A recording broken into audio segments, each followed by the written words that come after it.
నాలుగో వ్యక్తి కడప ఆరిఫ్ భయ. ఆయనకు మేము సపోర్ట్ ఉంటాం లేదు సార్, అతను ఏం ఫీల్ కాదని చెప్పండి సార్.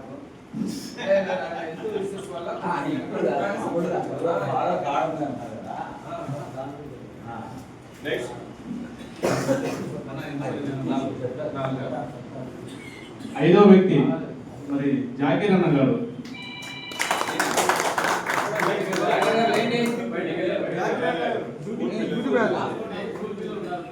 స్కూల్ పిల్లలు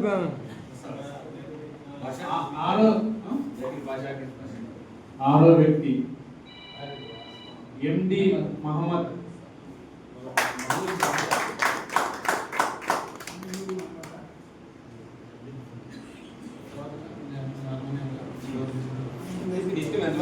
నువ్వు ఎంతమంది పేర్లని చెప్పు, మళ్ళీ మేము కూడా వాళ్ళ గురించి ఎంక్వైరీ చేసి వాళ్ళు సేవ చేయగలరా పోరాడగలరా అనేది కూడా మేము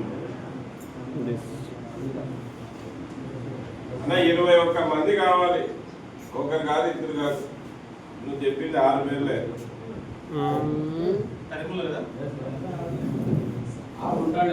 అలాగే పెద్దలు పూజినటువంటి పెద్దలు వాళ్ళకు పెట్టుకోండి. ఇప్పుడు వాళ్ళ సలహాలు సూచనలు చాలా ఇంపార్టెంట్ మనకి. ఈడ మీరు టౌన్ లో వాళ్ళ పేర్లు మాత్రమే చెప్తున్నారా?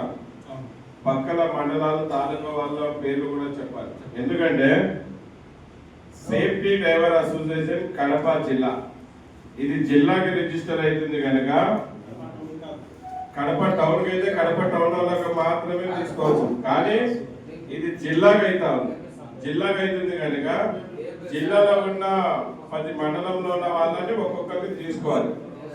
తీసుకున్నాక ఆంజనేయులు సైలెంట్ తీసుకున్నాక జిల్లాకి రిజిస్టర్ అయినాక ఫస్ట్ చేసే పని ఏమంటే కడపకి టౌన్కి ఒక కమిటీ అవుతుంది, జిల్లాకి వేరే కడపకి టౌన్కి ఒక కమిటీ అవుతుంది. ఆ కమిటీ కింద కడప టౌన్ కమిటీ కింద ఆటో డ్రైవర్ కమిటీ మరి ఒకటి అవుతుంది. అంటే 3 వీలర్ ఆటో డ్రైవర్ కమిటీకి ఒక కమిటీ, మరి అలాగే ట్యాక్సీ అంటే కార్ డ్రైవర్స్ ఒక కమిటీ, మరి దాని తర్వాత లారీకి ఒక కమిటీ, బస్కి ఒక కమిటీ, ఇలాగా అన్ని వర్గాల వాళ్ళకి ఒక్కొక్క కమిటీ చేసి ఒక్కొక్కరికి అధ్యక్షులు ఇస్తారు. దీంట్లో జిల్లాలో ఏదైనా పదవులు రావచ్చు, ప్రెసిడెంట్ రావచ్చు, సెక్రటరీ రావచ్చు, ట్రెజరర్ రావచ్చు, ఆర్గనైజేషన్ సెక్రటరీ, ఏదైనా దీంట్లో పోస్ట్ వస్తాయి. మళ్ళీ దీంట్లో వేరే కమిటీలు వస్తాయి. అలాగే ప్రతి మండలంలో కూడా ఒక్కొక్క కమిటీ అవుతుంది. అక్కడ ఆటోకి వేరే, లారీకి వేరే, బస్సుకి వేరే ఒకే కమిటీ అవుతుంది. 10 మండలానికి 10 తాలూకాకి కూడా ఒక్కొక్క కమిటీ ఏర్పడుతుంది. ఇప్పుడు డిస్టిక్ అప్పుడు అన్ని ఊర్ల నుంచి కమిటీ సభ్యులు కావాలి, జిల్లాలో ఉండే అన్ని ఊర్ల నుంచి కావాలి. అలాగే జిల్లా హెడ్ క్వార్టర్లో బలమైన నాయకుడు అధ్యక్షుడు కావాలి. ఆ నాయకుడు ఎలా ఉండాలంటే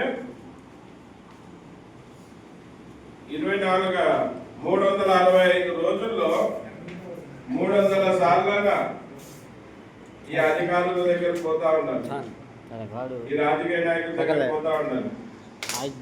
ఎందుకంటే హెడ్ క్వార్టర్ లో ఉంటారు కనుక ప్రభుత్వ కార్యాలయాలన్నీ కూడా హెడ్ క్వార్టర్ లోనే ఉంటాయి. అలాగే